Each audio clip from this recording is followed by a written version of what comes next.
contact a credit reporting service, whether it's Equifax or TRW or Experian or one of the big three, and report and have a fraud alert put on the credit report so that it makes it more difficult for these guys to do what they're doing.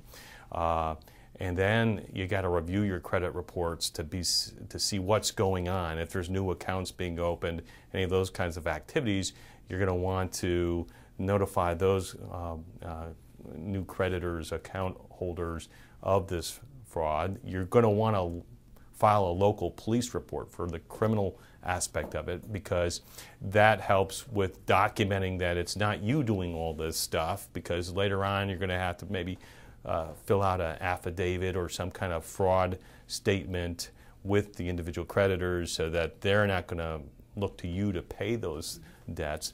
There's also a whole wealth of information on the Federal Trade Commission website, ftc.gov, and there's an online form for filing a complaint, which is very important for tracking these guys. I mean, they are able to track the advent or the advance of these scams across the country by this clearinghouse. So you fill out the form. It's an online form, but you can also call toll-free to FTC and file the report. So that helps provide them information of what the scam was, whether it's a Walmart $1,000 gift card, or the free iPad 5, which isn't even out there from Apple, or if some, what they use, all the various, as you know, all the various large companies and try to make it look official and get you to respond. So filing that complaint and cooperating with those folks, because they may send an investigator, they may call you, they may try to get information about what's going on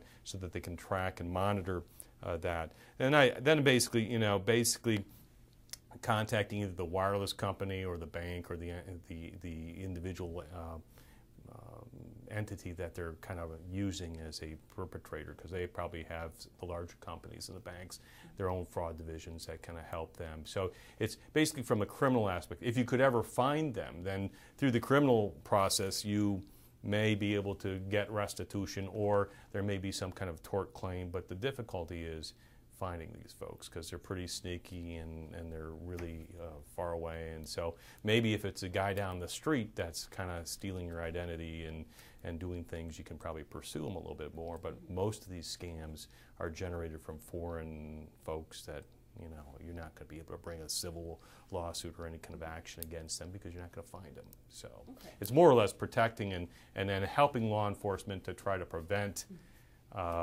those kinds of things. And then it's educating your friends and your family and what you guys are doing to let people know that these little things that we carry around have a lot of information, and they're not as well protected even as your personal computer, your laptops, all those kinds of things. Educating people to prevent and to deter and to prevent these guys from getting an easy opportunity to get cash or your identity, which it can really create a lot of problems, especially if you have a Social Security number and the problems with dealing with Social Security. We've had some folks come in before about identity theft issues, not directly related to the cell phone, but there's a process and they got to go through this process, and even to the extent that where that's messed up their Social Security number, and they consider, and it's not done that often, but Social Security Administration could issue a new number, but that could create new problems too. So.